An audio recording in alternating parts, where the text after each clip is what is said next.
Bo'ldi. Yozyaptimi? Bo'ldi, dars boshlandi.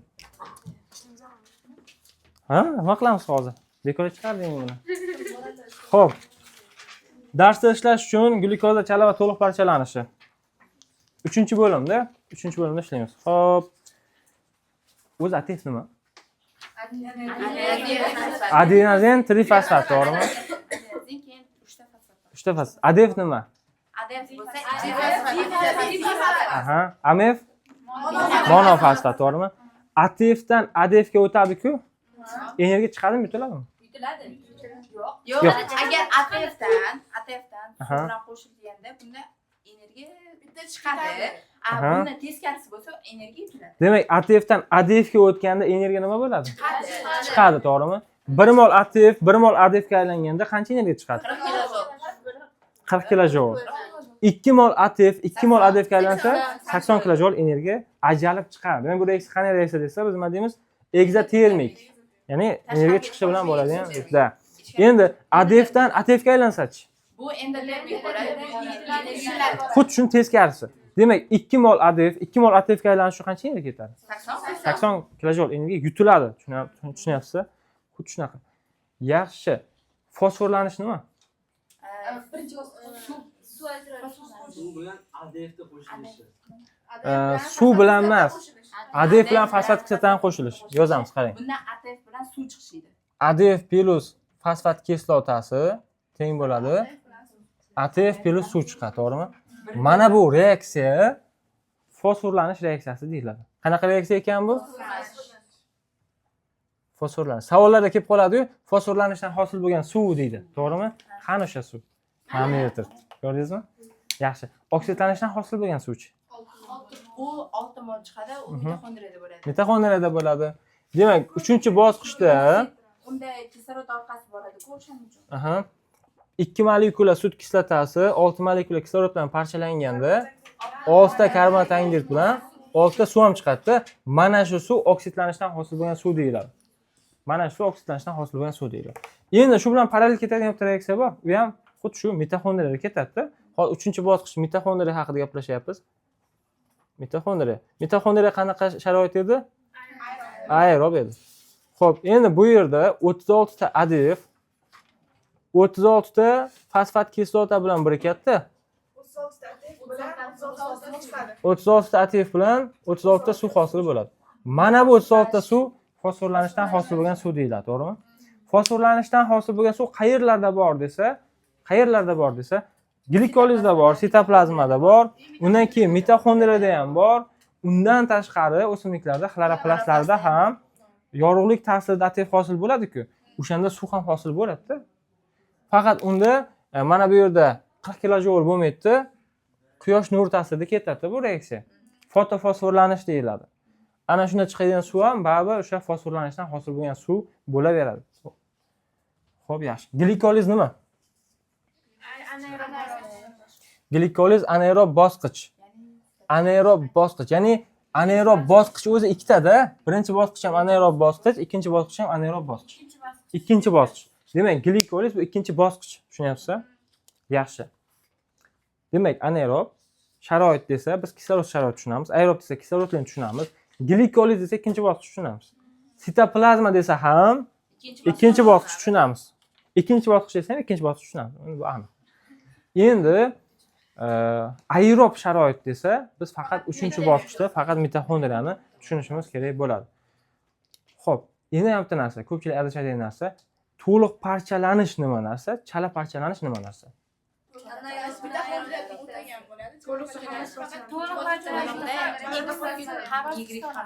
Yaxshi qarang. To'liq parchalanish degani bu glyukozaga nisbatan beriladigan ta'rif bo'lib, glyukoza birinchi bosqichda ham parchalansa, ikkinchi bosqichda ham parchalansa, uchinchi bosqichda ham parchalansa va karbonat angidridga aylanib chiqib ketsa, u to'liq parchalanish bo'ladi. Ya'ni glyukozaning tugashi nima bo'lyapti hozir? Karbonat angidrid bo'lyapti. Chala parchalanishda nima bo'ladi desa, kislota bo'ladi. Yakuniy mahsulot sut kislota bo'ladi. Ya'ni u karbonat angidridga aylanmaydi. 3-bosqich ketmaydi. Tushundingizmi? U kimga nisbatan glyukozaga berilayotgan ta'rif bo'ladi, tushundingizmi? Glyukozaga berilayotgan ta'rif chala va to'liq. Yaxshi. To'liq parchalanishning ichida chala parchalanish bor degan narsa kelib qoladi-da. chaladan o'tadi. To'liq chaladan o'tmaydi. To'liq boshqa narsa. Chala boshqa narsa. Ikkinchi bosqichda ham chala bu anaqa. Uchinchi bosqichdan keyin bo'lsa ham ikkinchi bosqichdan o'tgan bo'ladi. Lekin Qarang, shunaqa 3-bosqichga borish uchun, ya'ni glyukoza to'liq parchalanish uchun 3-bosqichda ham parchalanish kerak. Oldin chala parchalanish kerak emas u. Oldin 2-bosqichdan o'tganda 3-bosqichda ham parchalandi. Chala parchalanishda nima bo'ladi desa, 2-bosqichda parchalanadi, 3-bosqichda parchalanmaydi. Xuddiki tasavvur qiling, ikkita bola bor. O'tgan safar o'quvchilarga shunaqa tushuntirib beraman-da. Sardor bilan Abror degan bola bor. Abror men ukam. Ha. Sardor degan Abror degan bola bor deylik. Xo'p, Sardor bog'chada o'qidi, maktabda ham o'qidi, universitetda ham o'qidi, bitirib diplom oldi deylik. Abror esa maktab bog'chada o'qidi, maktabda o'qidi, lekin universitetga kira olmadi. Nima bo'ldi shu yerda? Universitetda o'qimadimi? Sardorda 3 ta bosqich ham ketdi. Ta'limning 3 ta bosqichi. Bog'cha, keyin maktab, keyin universitet. Abrorda nima ketdi? 2 ta bosqich ketdi. Yaxshi. Endi hozir o'qimagan deb kimni aytamiz? Abrorda aytamiz. O'qimagan deydi-ku, shunaqa. O'qimagan deb Abrorda aytamiz. Ya'ni oliy ta'limda o'qimagan degan ma'noda.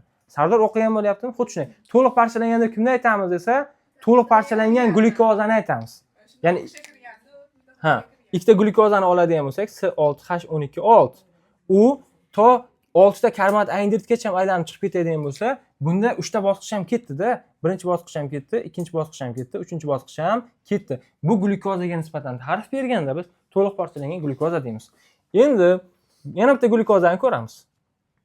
Mana akuka glyukozalar. Endi u ikkita sut kislotagacha parchalandi. Birinchi bosqich ketdi, ikkinchi bosqich ham ketdi. Endi mana bu glyukozaga chala parchalangan glyukoza deymiz. To'liq parchalangan glyukoza emas, tushundingizmi? Yaxshi. Bu alohida glyukoza, bu alohida glyukoza. Bu alohida shaxs, Sardor alohida shaxs, alohida odam, Abror alohida odam, alohida shaxs, tushundingizmi? Bir-biriga aralashtirmaylik. Endi siz to'liq parchalanishning ichida chala parchalanish bor deyishingiz juda g'alati. Tushundingizmi? Sardorda ichida Abror bor yana. To'g'ri, to'g'ri. Juda g'alati bo'ladi, tushundingizmi? Ya'niki shunaqa, siz aytayotgan chaladan o'tgan degan, chala degan bosqich yo'q-da o'zi, tushundingizmi? Chala degan bosqich yo'q o'zi. Chala degan jarayon yo'q o'zi. Bu ta'rif. Ikkinchi bosqichda o'tgan desa bo'ladimi? Ikkinchi bosqichda Ikkinchi bosqichdan o'tgan deyish mumkin. Ya'ni to'liq parchalangan glyukoza ikkinchi bosqichdan o'tgan deyishingiz mumkin. Haqiqatan 3 ta bosqichdan ham o'tgan. Chala parchalangan glyukoza ikkinchi bosqichdan o'tgan, uchinchi bosqichdan o'tmagan, tushundingizmi? Hozir bu yerda 3-bosqichda yozadigan bo'lsam, ustiga chizib qo'yaman. Ya'ni 3-bosqichda parchalanmagan bu. Parchalanganda edi, bu yerda birinchidan sut kislotasi karbonat angidrid chiqardi va u keyin to'liq parchalanganga o'tib qolardi. Ya'ni chala parchalangan emas, to'liq parchalangan derdik. Xuddi shunday mana Abror ham agar universitetda o'qiganda edi, biz uni o'qiganda edik. Tushundingizmi? Xo'p, endi tasavvur qiling. Bu to'liq parchalangan glyukoza har doim issiqlik chiqaradi, to'g'rimi? Yoki bo'lmasa ATF chiqaradi. Mana bu yerdagi chala parchalangan glyukoza ham xuddi shunday issiqlik chiqaradi. Yana nima chiqaradi? ATF chiqaradi deylik. Endi men buni ma'nolab tushuntiraman. Xo'p. Maktabda matematika darslari o'tiladimi? 5-sinf matematika, 10-sinf matematika o'tiladi. Sardor o'sha darsliklarni o'qigan, Abror ham o'qigan. Lekin Sardor universitet darsliklarini ham o'qigan, Abror esa uni o'qimagan, tushundingizmi?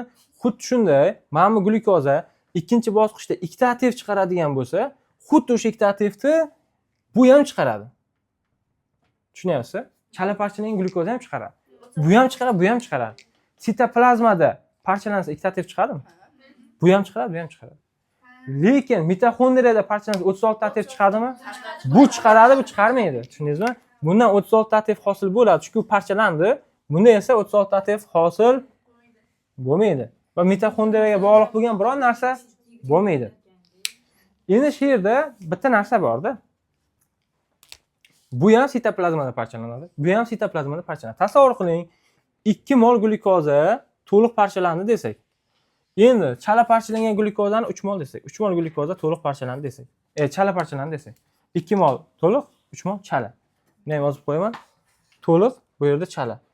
Endi shu yerda sitoplazmada qancha ATF hosil bo'ldi desa, siz nima deysiz? 2 ga ko'paytiramiz, 3 ni ham 2 ga ko'paytiramiz. Keyinchi? Keyin to'liqda ham yana 3x plus 3x. ikkinchi bosqichdan o'tgani uchun yana bitta 2 ni ko'paytirib Yaxshi. Endi mana bunaqa narsa. Mana bu 2 mol glyukoza, 2 mol glyukoza ikkinchi bosqichda qancha aktiv chiqaradi? 4 ta aktiv chiqaradimi? Reaksiyani bilasiz, yozib o'tirmadim-da, reaksiyani bilasiz. Xo'p, endi 3 mol glyukoza chala parchalansa, bu ham ikkinchi bosqichdan ketadimi? 3 mol glyukoza chala parchalanyaptimi? Ikkinchi bosqichda qancha aktiv chiqaradi? 6 ta aktiv. Shunda to'liq parchalangan glyukoza ham sitoplazmada aktiv hosil qildi. Bu ham aktiv hosil qildi. Bu 4 ta hosil qildi. Bu esa nechta hosil qildi? 6 ta. Shunda sitoplazmada qancha aktiv hosil bo'ldi deb so'raganda biz 10 deymiz. Bularni qo'shib aytamiz. 10 mol hosil bo'ldi. Endi to'liq parchalanishdan sitoplazmada qancha aktiv hosil bo'ldi desa 4 deysiz. Ya'ni to'liq parchalanish natijasida sitoplazmada 4 mol aktiv hosil bo'lgan. Chala parchalanishdan sitoplazmada qancha aktiv hosil bo'ldi desa 6 ta deysiz. Endi to'liq parchalanishdan o'zi nechta aktiv hosil bo'ldi desa nima deysiz endi? Endi 3-bosqichda ham hisoblash kerak-da. 2 mol bo'lsa 36 nektasi 72 mol bo'ladimi? 72 mol aktiv qo'shib olasiz-da bu yerda. 76 mol. Demak, 2 mol glyukoza to'liq parchalanishdan 76 ta aktiv hosil bo'libdi. Uni 4 ta sitoplazmada ekan, 72 tasi mitoxondriyada ekan. Chala parchalanishda esa aktiv chiqadi, faqat ikkinchi bosqichda chiqadi. Bo'ldi, 3-bosqichda yo'q unda. Tushunyapsizmi? Sitoplazma desa biz bularni qo'shib aytamiz. 10 deymiz. Endi keling bir ish qilamiz hozir. O'chiraman.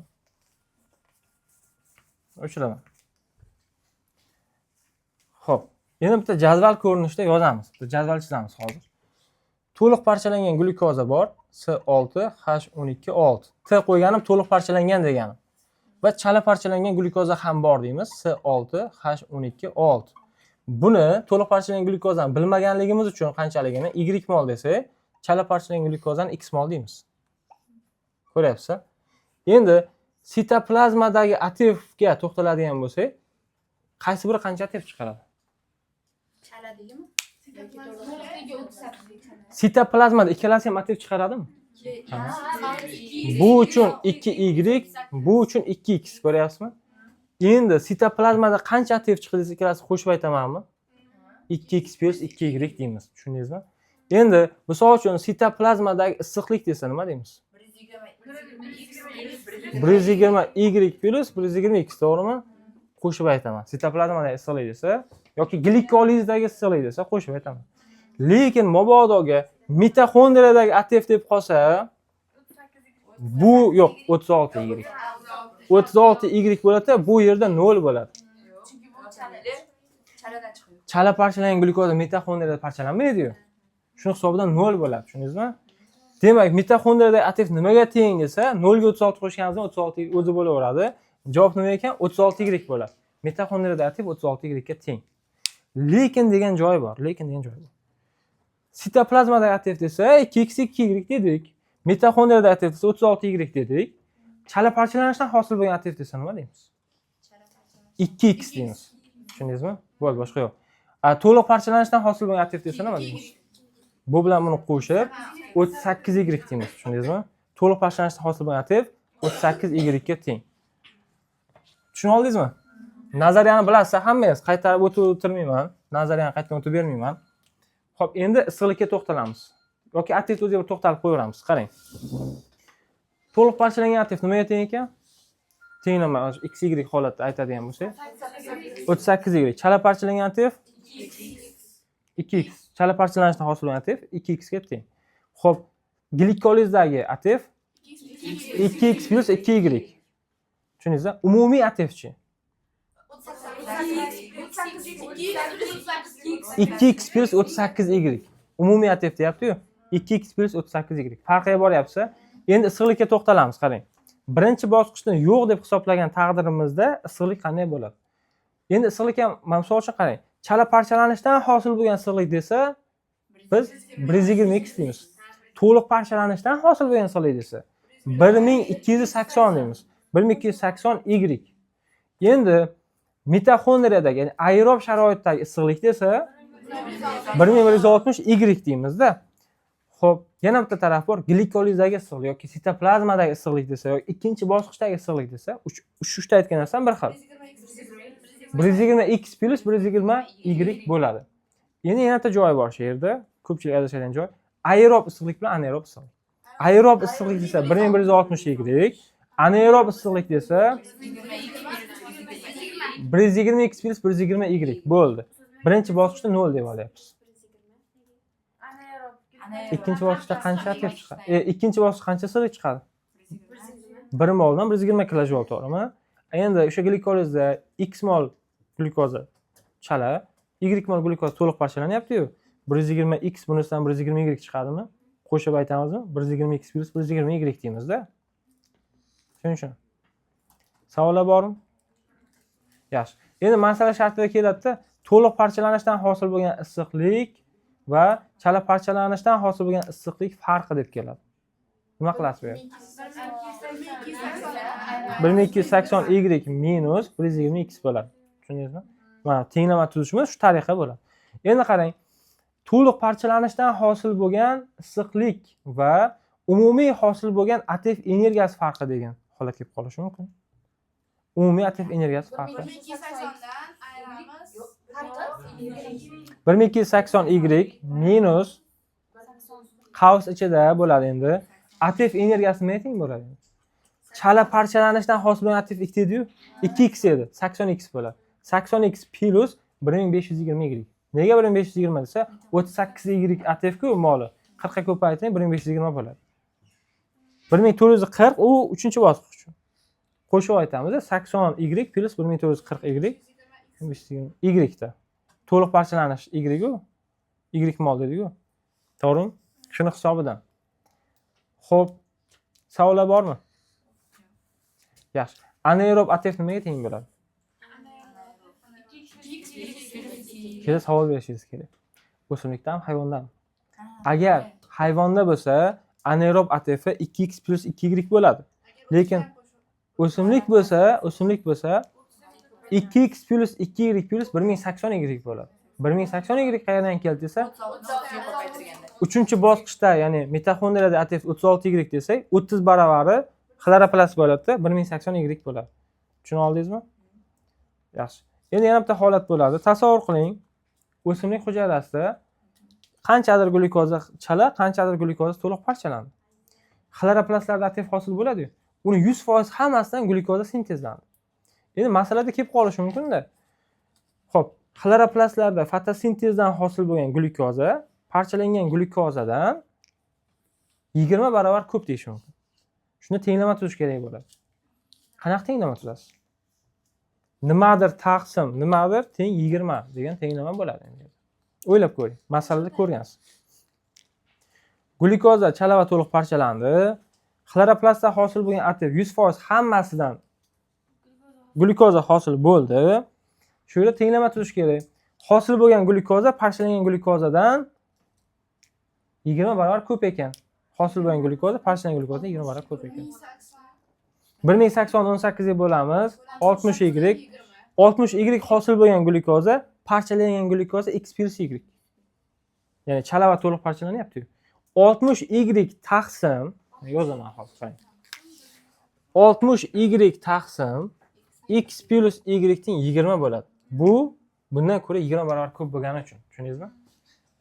Mana shunaqa tenglama tuziladi. Bo'ldi, tamom. Masala ishlaymizmi? Tayyormisizlar? Ko'ramiz. Xo'p. Birinchi savol. Energiya almashinuvida 5 mol glyukoza chala va to'liq parchalandi. Mitoxondriyada 3480 kilojul issiqlik energiyasi ajraldi. Chala parchalangan glyukoza miqdorini molda aniqlang. 2.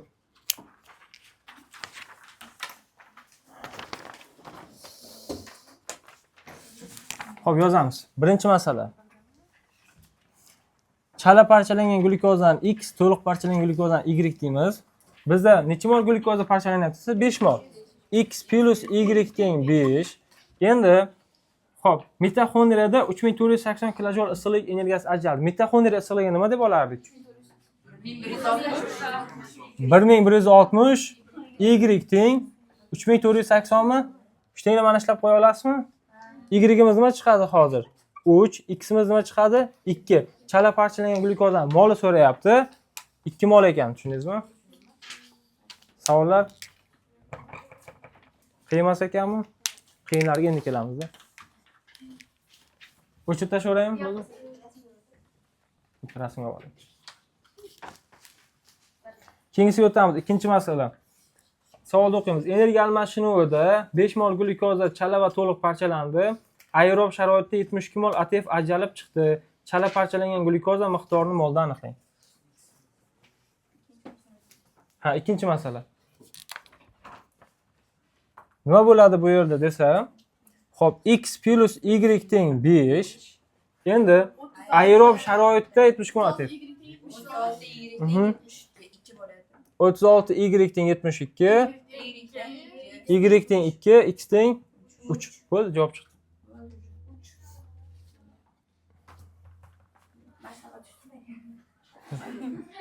Tushib qolar.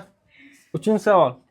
Energiya almashinuvida 5 mol glyukoza chala va to'liq parchalandi deyapti. X plus y teng 5. Endi qarang.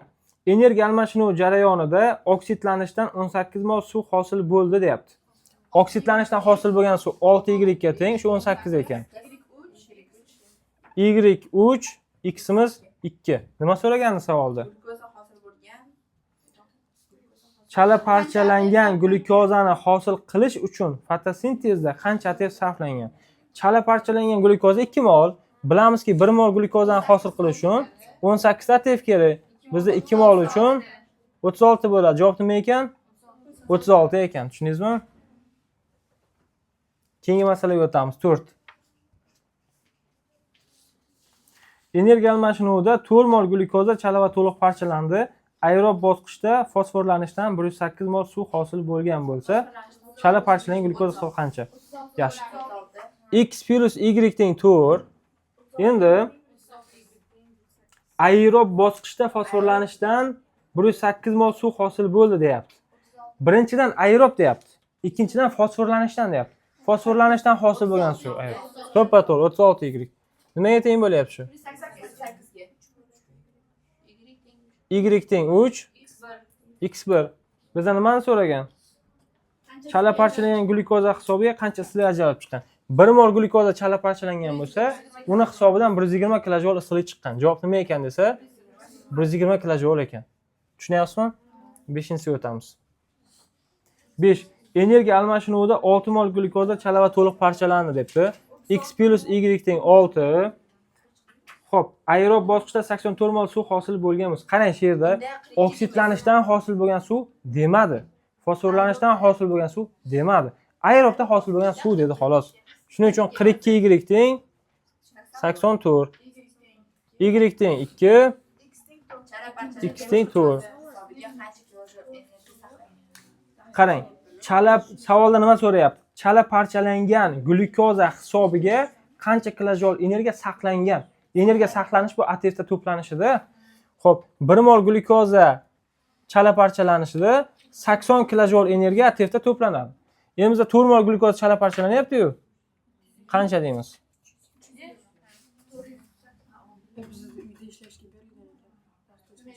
Darsda ishlashga deb tepasiga yozib qo'ying. Uyda ishlashga orqada. Bu darsda ishlash uchun. 320 tushuna oldinglarmi? Kim tushunmadi 5-masalaga? Hamma tushundimi? Endi sebarga deb o'simlik bo'yicha ketirgan. Sebarga desa, ha, o'simlik bo'yicha ketamiz. To'g'ri. Video olyaptimi? O'zi ham o'simlik. Menimcha hozir zaryadi kam qoldi. 2% zaryadi qoldi. Videoni shu yerda to'xtatamiz. Video